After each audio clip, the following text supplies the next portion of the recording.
बरं, आता हा प्रश्न पाहूया. अतिशय सोपा प्रश्न आहे, परंतु यामध्ये शाब्दिक माहिती जास्त दिलेली आहे. शाब्दिक माहिती, त्यावरून आपल्याला त्याची अंकगणितीय रूपांतरण करून आपल्याला ते सोडवायचंय. आता काय म्हटलंय, 3 अंकी लहानात लहान विषम संख्या.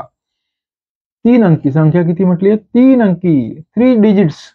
ओके, यामध्ये लहानात लहान विषम संख्या, 3 अंकी लहानात लहान विषम संख्या कोणती? तर ते आपल्याला माहिती पाहिजे. 3 अंकी लहानात लहान विषम संख्या आहे 101. हे तर नक्की. 100 ही समसंख्या आहे, कारण का? त्याच्या एकम स्थानी 0 आहे. ज्याच्या एकम स्थानी 0 असेल, 2 असेल, 4 असेल, 6, 8, 2, 4, 6, 8 या संख्या असलेल्या संख्या ह्या समसंख्या असतात. आणि ज्यांच्या एकम स्थानी 1, 3, 5, 7, 9 अशा संख्या असतील तर त्या संख्या सगळ्या काय असतात? विषम असतात. हे आपल्याला सर्वांना माहिती आहे.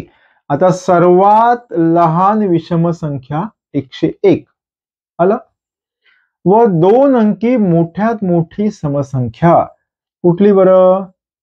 आता 100 जर 3 अंकी असेल तर 100च्या खाली कुठली संख्या येते? 99. बरोबर, 100 ही 3 अंकी झाली. आता 99 एकम स्थानी 9 आहे, ही विषम संख्या झाली. मग त्याच्यानंतर येणारी संख्या 98. म्हणजे 2 अंकी सर्वात मोठी विषम संख्या ही समसंख्या ही 98 आहे. मग आपल्याला काय करायचंय?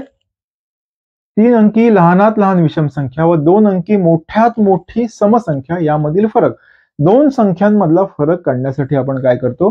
वजाबाकी करतो. मोठ्या संख्येतून लहान संख्या वजा करतो आणि येणारी संख्या हा फरक असतो. बरोबर. आता मोठी संख्या कोणती?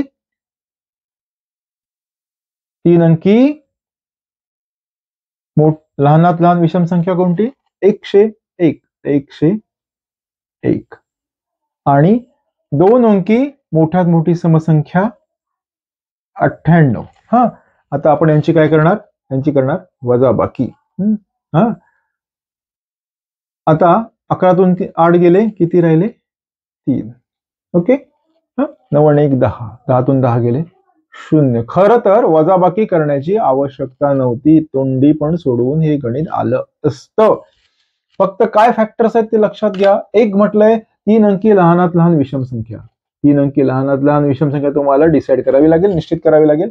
त्यानंतर म्हटलंय की मोठ्यात मोठी समसंख्या ती 98, ती पण तुम्हाला डिसाईड करावी लागेल. मग तुमची वजाबाकी निश्चित होऊन जाईल. मग आता ह्याचं उत्तर आलेलं आहे 003 म्हणजे 3. म्हणजे 3 अंकी लहानात लहान विषम संख्या व 2 अंकी मोठ्यात मोठी समसंख्या यातील फरक किती येईल? हा 3 येईल. पर्याय क्रमांक 4. एक गडबड होते बाळांनो. काय असतं? उत्तराचा पर्याय जर एक संख्येमध्ये असेल, एक अंकी असेल, समजा 3 आलं तर चुकून 3 पर्याय लिहिला जातो.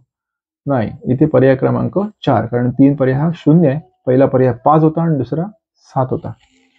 हे गणित तुम्हाला कळलं असेल. या प्रकारची उदाहरणं तुम्ही सोडवून सराव करा आणि यशस्वी व्हा. 4थीतले विद्यार्थी जे 5वीला स्कॉलरशिपला प्रविष्ट होणार आहेत त्यांना पण हे चॅनल सबस्क्राईब करण्यासाठी प्रवृत्त करा. व्हिडिओ आवडला असल्यास लाईक करा, शेअर करा आणि अजूनही चॅनल जर सबस्क्राईब केलं नसेल बाळांनो तर ते चॅनल सबस्क्राईब करा आणि बेल आयकॉन नक्की दाबा आणि यशस्वी व्हा.